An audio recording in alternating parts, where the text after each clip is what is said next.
meditation and becoming aware with the oneness with all life. And we found this ARE, which is the Association for Research Enlightenment, and it was in an old building. You had to walk up these old stairs, and when we walked through the door, some of the oldest people I'd ever met were there, and no young people. And we were so greeted with love and invited to be part of a prayer group and a meditation on Saturday, and changed our life. And as we came up those stairs, all young people started coming up the stairs. It was just a change in consciousness time. And we were so lucky to be part of that. And we hope that people really understand that it's getting into meditation.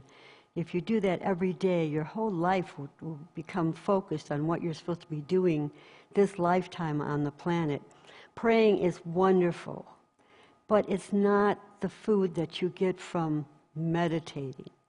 You just, even if you just find silence and just spend 20 minutes in silence, you are opening up to understanding why you're here.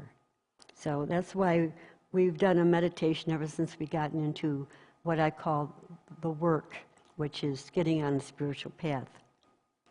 So I'm going to do a call and response, and when I call, I hope you respond by answering. Okay.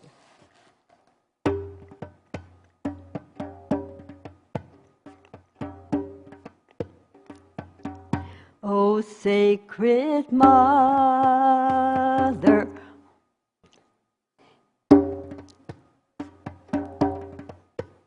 through you I entered this earth. Through you I entered this earth to guide me through life's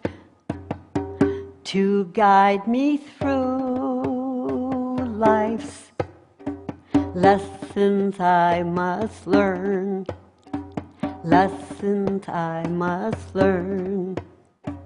Thank you for the love you've shown to me, Always there, in my time of need, Oh, sacred Mother,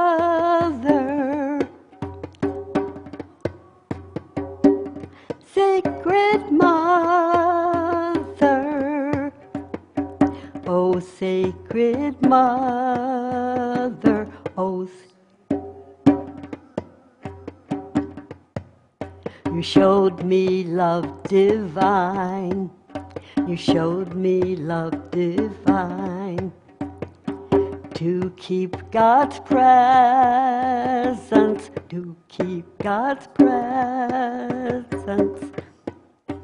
always on my mind.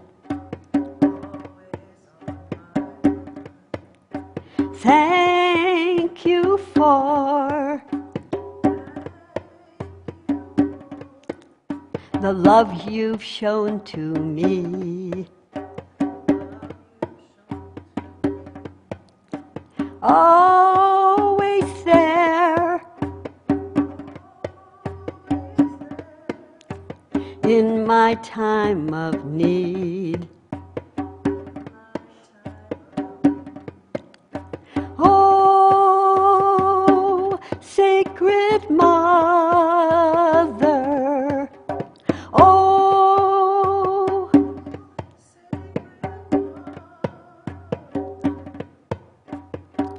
oh, sacred Mother,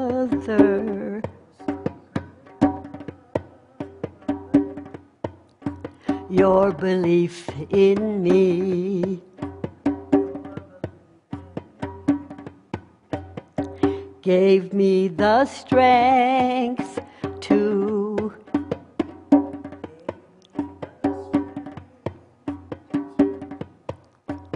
do what I believe. Thank you for the love you've shown to me. Always there in my time of need. Oh, sacred mother. Oh, sacred mother. Oh, sacred mother.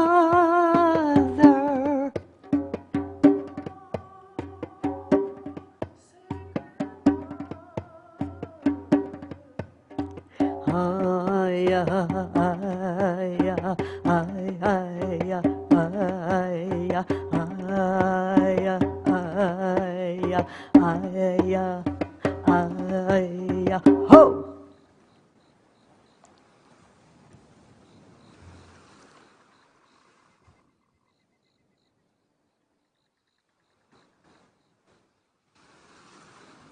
The sacred spirit, the one that's always with us. We can always feel this presence if we just take the time to slow down, to recognize we always have this presence available for us to feed, to fill our souls with. If we just take the time to just sit down, maybe do head and neck exercises, which is like take your head down 3 times, and then back 3 times, to the right 3 times, and to the left 3 times. And then slowly just circle around to the right, and then to the left.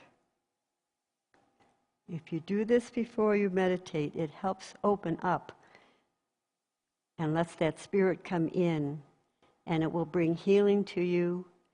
It will help to open that third eye so you start seeing in a whole other way, and you're filled with compassion. You feel the needs of others, and you become a servant to help others in every way you can. Thank you.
So we're going to take a look at the four agreements and how to break agreements that we previously took into our minds, agreements that led to beliefs that we no longer want to be subject to because they are causing us limitation and fear. And that's what this whole idea of the agreements is about. So we'll take a look at this first concept from the four agreements. You can read this on page 105 in the four agreements. We have learned that the dream you are living now is the result of the outside dream hooking your attention and feeding you all of your beliefs. The process of domestication can be called the dream of the first attention because it was how your attention was used for the first time to create the first dream of your life. One way to change your beliefs is to focus your attention on all those agreements and beliefs and change the agreements with yourself. In doing this, you are using your attention for the second time, thus creating the dream of the second attention or the new dream. I'll read that again. I think that most people are familiar with the four agreements, the idea that from his ancient past, Ruiz has come to understand that we're all living in a dream, a collective dream and an individual dream. And we were not really capable of choosing the ideas and beliefs that created our personality and outlook on life when we were very young. But as we have grown and become more aware and mature, we can see that some of the beliefs that we have taken in and we agreed to take in can be changed because they're causing us limited feelings, emotions, and an overall feeling of being alienated from life, period. So this is from Ruiz's book, The Four Agreements. We have learned that the dream you are living now is the result of the outside dream hooking your attention. What he's talking about is the outside dream you were born into, the dream your parents and their peers and all the people in the world around you when you were born. That is the collective dreaming of the world, and you were hooked into it.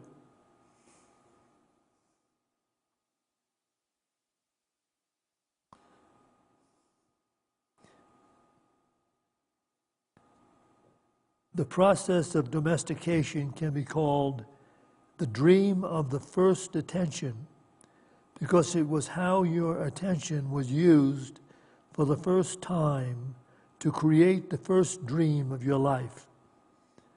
One way to change your beliefs is to focus your attention on all those agreements and beliefs and change the agreements with yourself. In doing this, you are using your attention for the second time, thus creating the dream of the second attention or the new dream. So, according to Ruiz's metaphysical understanding of the past that came from his ancestors, we're dreaming all the time because we see life through our personal collection of beliefs which we have agreed to while growing up. And they have stayed with us. and they color the world we look at. And when we get older, we can see that many of these beliefs are debilitating, and they're not good for bringing us around to happiness, healing, and joy. So we have to find a way to remove the limited, debilitating beliefs. And this is what he's talking about here. One way to change your beliefs is to focus your attention on all those agreements and beliefs and change the agreements with yourself. In other words, you have to look within yourself and know that I've been conducting my life in a certain way with a certain fear and a certain grievance that I no longer want to have as part of my experience in the world. But you have to do that. It requires introspection, and which is part of the awakening to living a life truly worth living. So this is what he's talking about in his book. The paragraph lets us know the need to awaken to the facts of personal life as the dream he or she is living. So we have to awaken to the facts of our personal life, which are creating the dream that we live in. That's necessary. Thus, according to Ruiz, it's necessary to order the start of the transformation of your mind by taking to task your own awareness. We spend a lot of time in life when we become aware of the fact that we are not happy with many things that are taking place. We spend a lot of time thinking that we have to change these other people we see outside ourselves. That somehow or other we have to either make enough money to control them or become popular or powerful enough to get these other seeming different people to come around and bring us our personal expectations and desires. But the masters of life, like Ruiz, understand that the way you see the world and the people in it comes from your deep-seated beliefs that you collected over your lifetime. And until you release them, you will always have all the same types of difficulties and people confronting you that you've had and don't like having.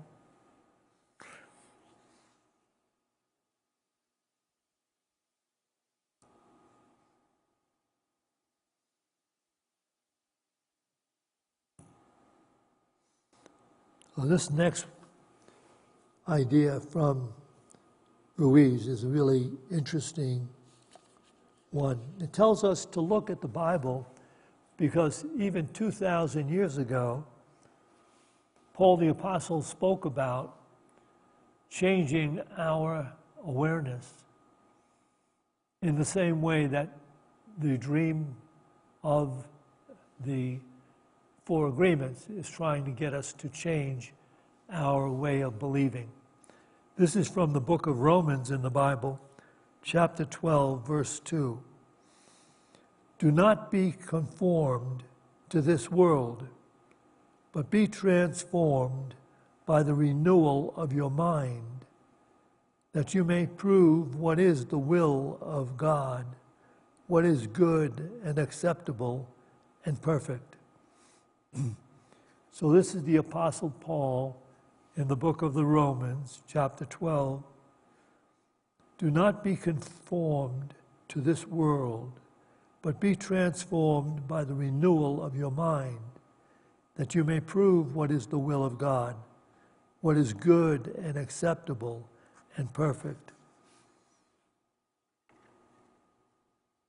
part of the personal dilemma that we have with dealing with our dreaming of the world is the fact that we have had these beliefs for such a long time that we feel committed to them, that they make up our importance, so that we're not willing to just take a look at things that we have harbored within ourselves about other people and about life in general and about how the world works.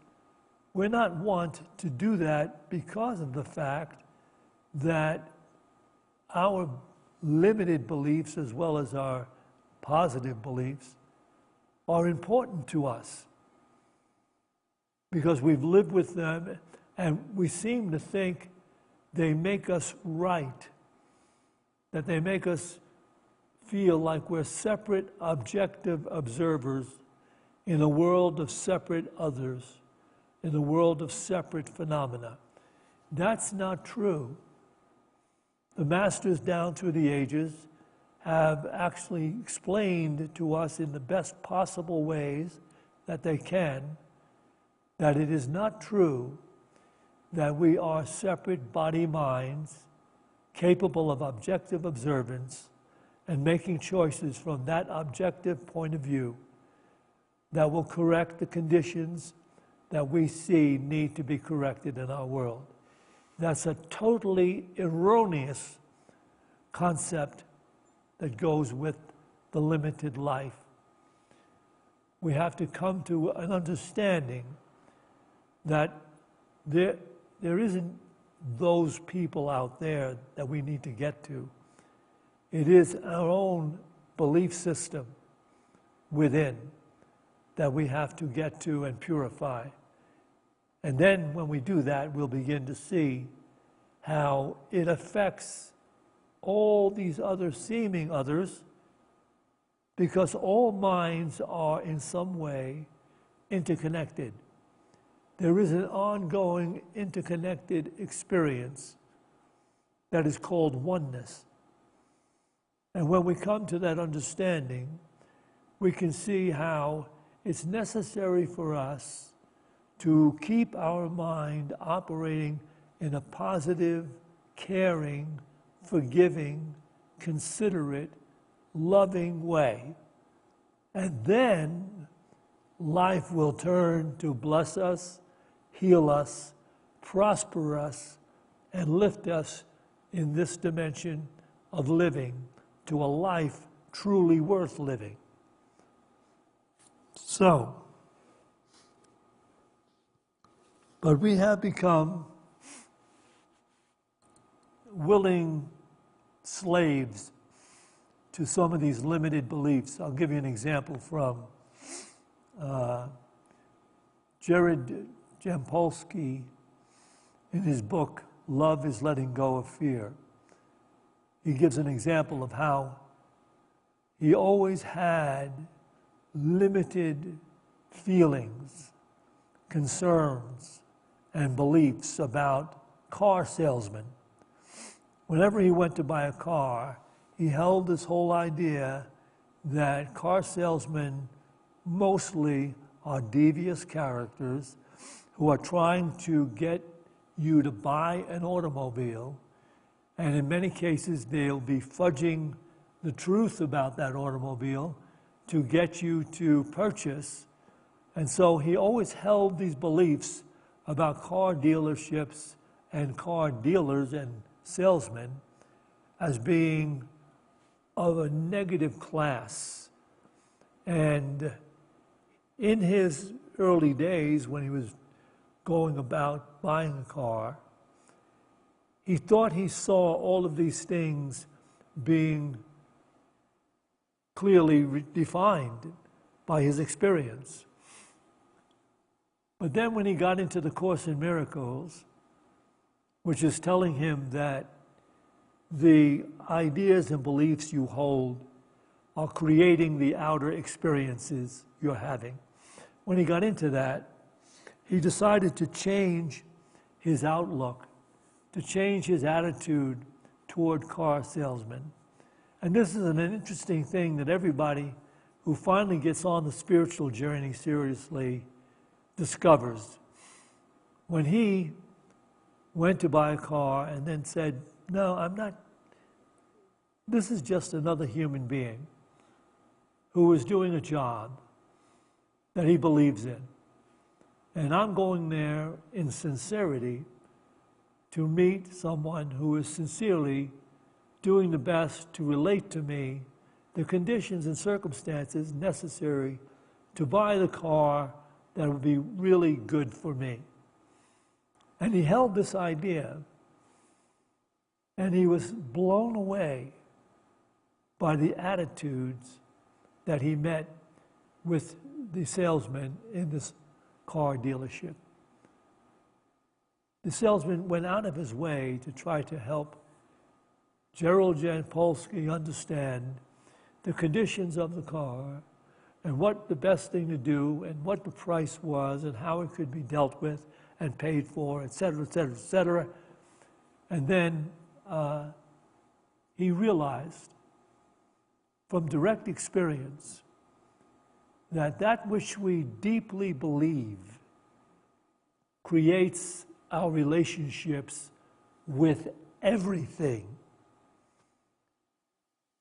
That's all we're about doing in Unity, is helping people recognize how they can get out of this dilemma that was created in their first awareness when they were born into a world where the people around them were not enlightened, and all their peers and all their teachers all living in the same limited idea of life, a false definition of life, in which it gives one to believe it's not my beliefs that are creating my problems, it's the circumstances that arise that are negative, and they come into my life, and it causes me to have negative feelings and emotions about those conditions.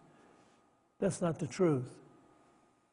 If you had changed your awareness, those conditions that you see coming into your life would ultimately change toward you. And that's the truth of the masters down through the ages. We'll take a look again at, from the Four Agreements. This is on page 106. The first step in breaking limited beliefs that you have agreed to in the past and let into your mind is to become aware of the fog that is in your mind. You must become aware that you are dreaming all the time. Only with awareness do you have the possibility of transforming your dream. If you have the awareness that the whole drama of your life is the result of what you believe, and what you believe is not real, then you can begin to change it. However, to really change your beliefs, you need to focus your attention on what it is that you want to change. You have to know which agreements you want to change before you can change them. So he is talking about the spiritual journey, living the spiritual life, taking to task your own awareness and discovering within your own awareness what limited beliefs you have agreed to allow into your consciousness and how you now are deciding to discard them. And it goes like this. The first step is to become aware of the fog that is in your mind. You must become aware that you are dreaming all the time. Only with awareness do you have the possibility of transforming your dream. if you have the awareness that the whole drama of your life is the result of what you believe, and what you believe is not real, then you can begin to change it. You see, you're now living your life. Up until this point, you thought the conditions and circumstances that arise and confront you on a limited level were all somehow or other brought into your experience from outside of you. But when you get to these truths that you can find in the teachings of all the masters, you realize you have to now be introspective. You have to search out in yourself what it is that you're believing that is creating these negative conditions in your relationships, in your life. And once you start to do that, the way to let them go becomes apparent. So this will go on to say, however, to really change your beliefs, you need to focus your attention on what it is that you want to change. You have to know which agreements you want to change before you can change them.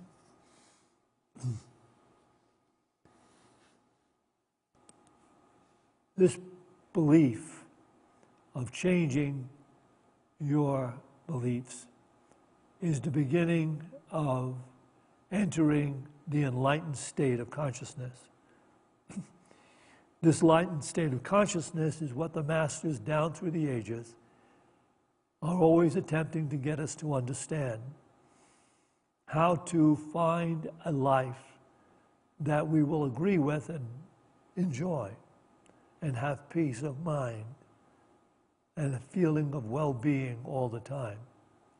If that's really what you're looking for, then maybe it'd be a good idea to go back and reread the Four Agreements by Don Miguel Ruiz, because that book is very, very compelling in its message to us.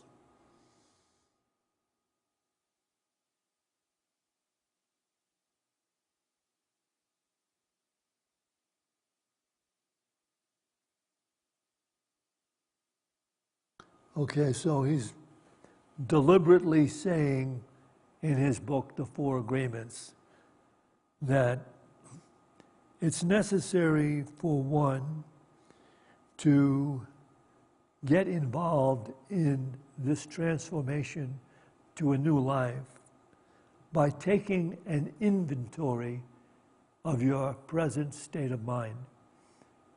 So you can take some time, sit down, quietly contemplate your life and what's taking place in your life, and then go within. You may even want to keep a pad and pen there.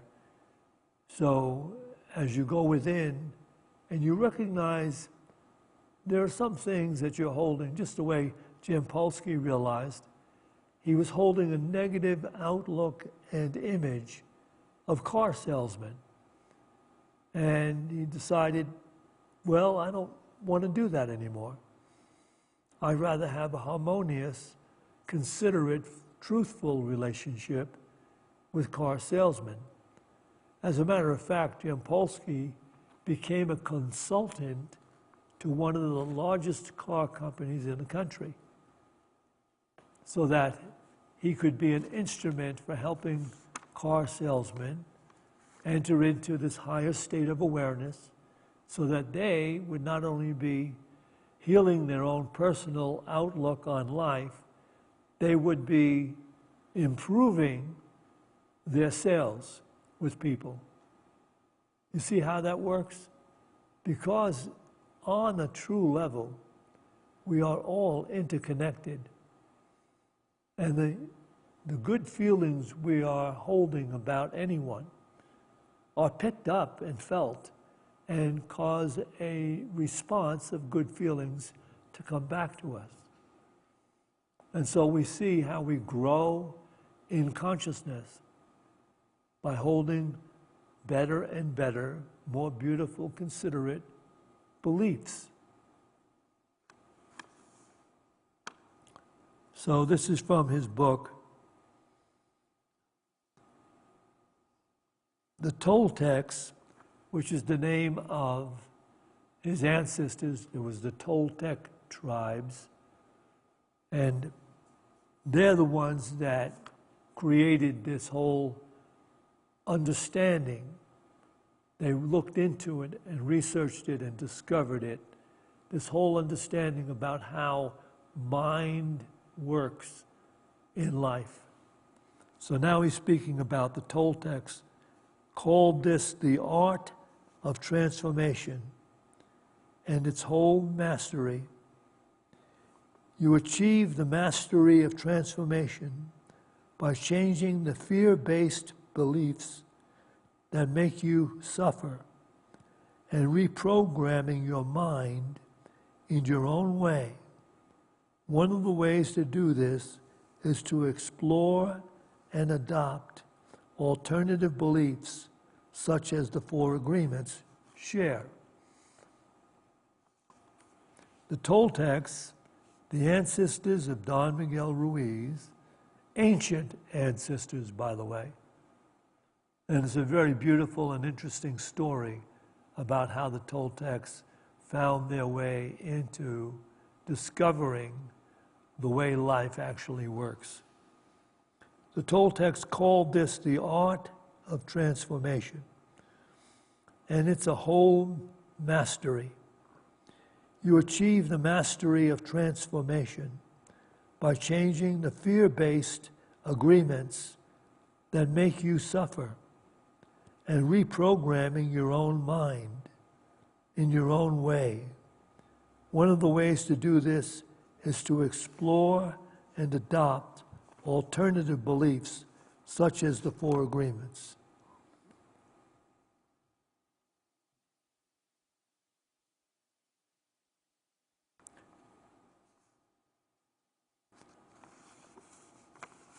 You can see how this whole concept of returning to a higher level of consciousness is understood by masters down through the ages. In fact, it is the story of the prodigal son in the Bible.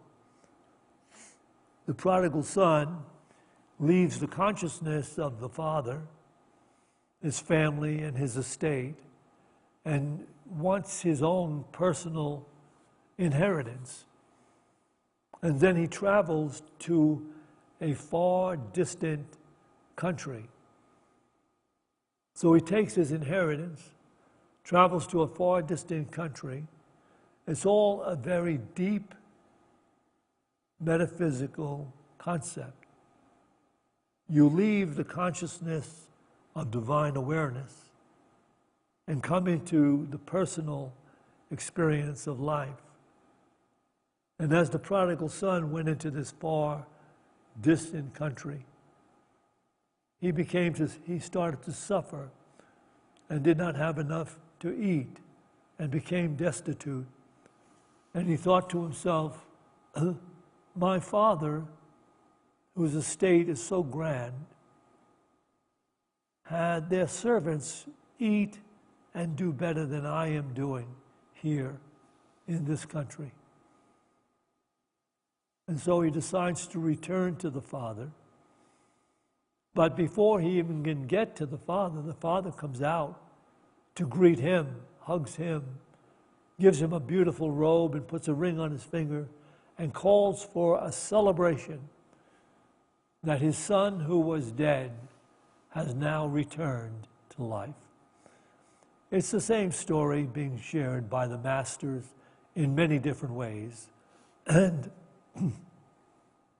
the Four Agreements shares them in its own way, and the Toltecs understood it in their own way in which they share it in the Four Agreements. Someone did ask me if the Four Agreements coincides with the teachings of A Course in Miracles, and I'm going to let you decide.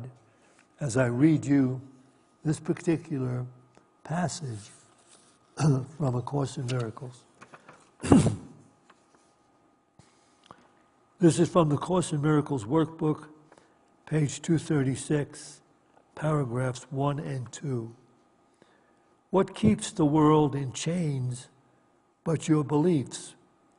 And what can save the world except your higher self? Belief is powerful indeed. The thoughts you hold are mighty, and illusions are as strong in their effects as is the truth. A madman thinks the world he sees is real and does not doubt it, nor can he be swayed by questioning his thoughts' effects. It is but when their source is raised to question that the hope of freedom comes to him at last. Yet is salvation easily achieved, for anyone is free to change his mind, and all his thoughts change with it. Now the source of thought has shifted, for to change your mind means you have changed the source of all ideas you think or ever thought or yet will think. You free the past from what you thought it before, and you free the future from all ancient thoughts of seeking what you do not want to find. I'll read that again to you. What keeps the world in chains but your beliefs? And what can save the world except yourself, your higher self? It's written with a capital S to indicate it means your higher self, not your ego-centered self. Belief is powerful indeed. The thoughts you hold are mighty, and illusions are as strong in their effects as is the truth. A madman thinks the world he sees is real and does not doubt it, nor can he be swayed by questioning his thoughts' effects. It is but when their source is raised to question that the hope of freedom comes to him at last. Yet is salvation easily achieved, for anyone is free to change his mind, and all his thoughts change with it. Now the source of thought has shifted, for to change your mind means you have changed the source of all ideas you think or ever thought or yet will think. You free the past from what you thought before. You free the future from all ancient thoughts of seeking what you do not want to find.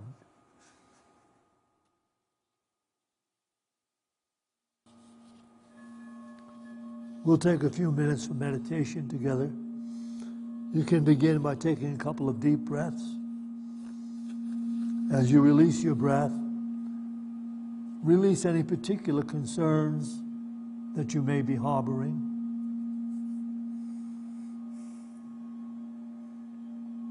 Just become willing to be sitting here, allowing the moment to be what it is, peaceful. Just breathing with each breath. Just let the concept of peaceful come into your awareness.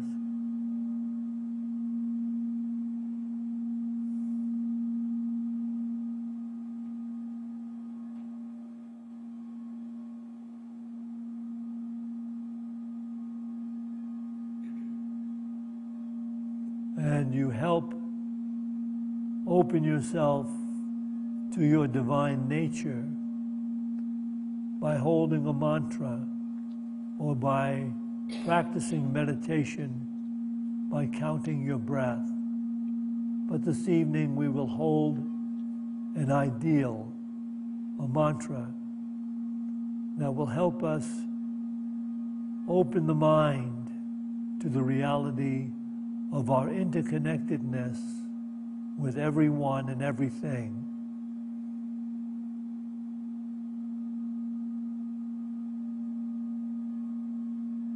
Everything I look upon, everything I see is only God.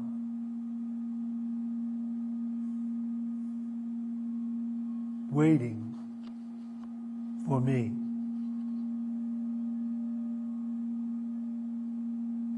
Everything I look upon, everything I see is only God waiting for me to change my mind.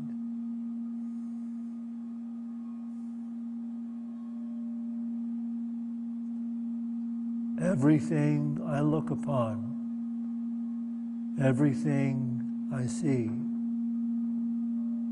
is only God waiting for me to change my mind and be free. To change my mind and be free.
In this refined level of awareness, we will offer the names of those that have been submitted to our prayer list. As Norma calls each name, merely sustain your awareness of oneness, allowing the peace to move in every mind and every name that is called. Kenny Escobedo, Liz Hall and her 2 dogs, Sarah S. and family, Jimmy Lee, Eva Padilla and family, Norma Morgan and grandkids, Giving Grace in Atlanta, Isabel Klee and the dog Pepper, Linda Duran and family, Emily Rodriguez and her kids, Kiji Green and daughter Macy, Rebecca Davis, people near Seattle facing flooding, Nina Jameson, Nick McComber, Michael Jewell, Marissa, Judy Kennedy and family, Alex McKeon and family, Chris Justin, Priscilla Crompton, Eli and Sophia, Victoria and Austin, Sherry and Nick,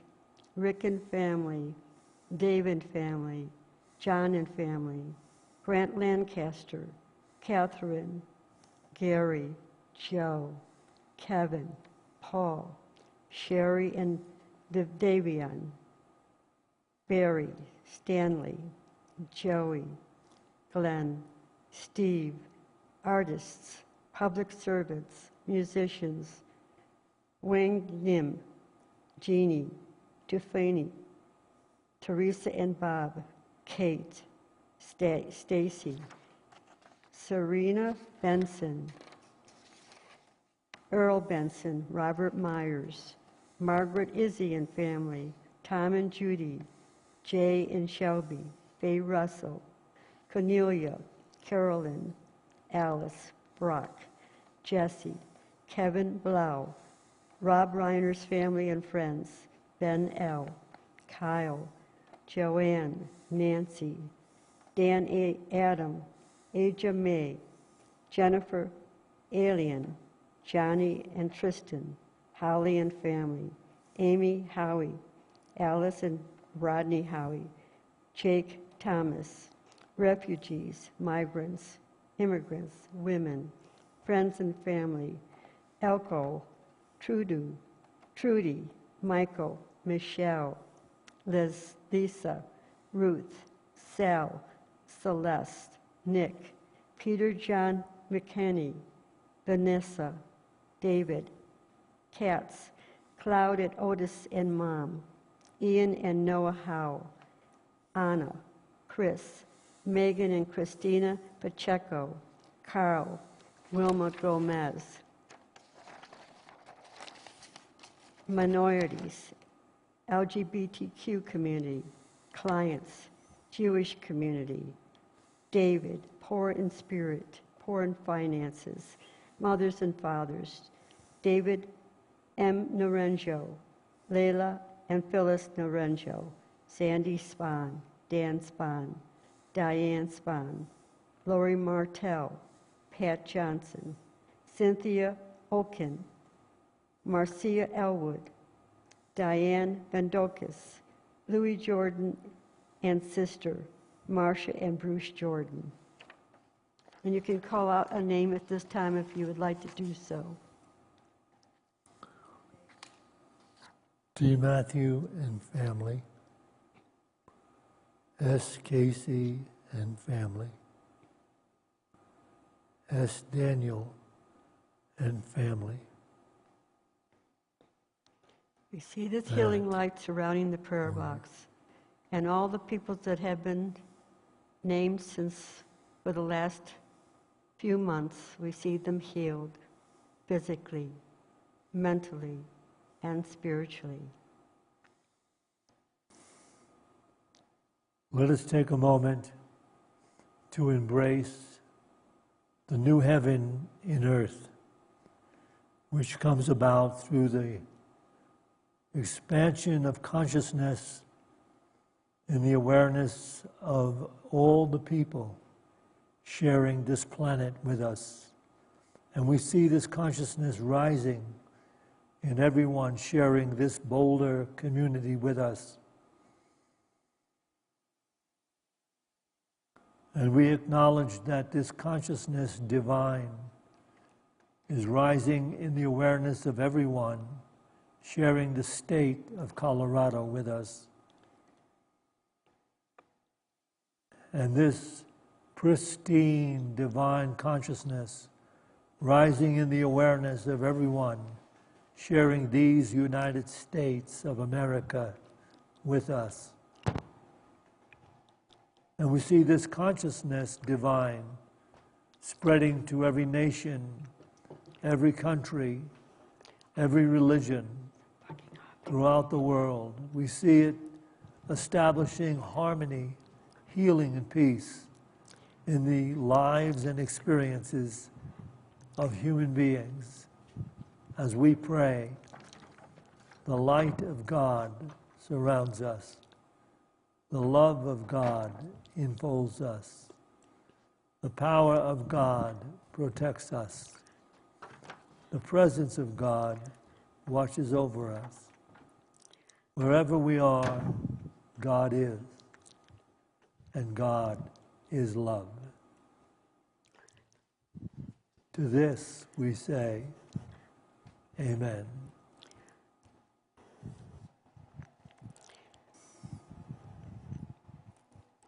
Do we have anyone here to take an offering? We'll take an offering. I have the offering bags out here, but I have Oh, you no. do? Where are they? Huh? They're right on the sides here. Oh, well. We'll take an offering. Do you want to do it with this? Yeah. Okay. Let us bring into our hands that gift we'd like to make to Unity of Boulder. And let's bless it with this offering prayer. Divine love, through me, blesses and multiplies all that I have, all that I give, and all that I receive, because I give.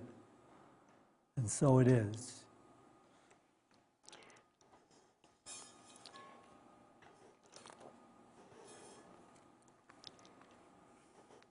So you can just come forward and put it in the basket. May the blessings of God rest upon you. May God's peace abide in you. May God's presence illuminate your heart now and forevermore. Now and forevermore.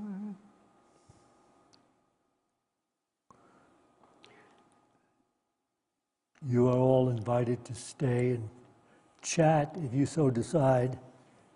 We have some tea and cookies in the bookstore. You just go through these doors to your left if you want to stay and chat. To all of you, have an awakening evening. So it is.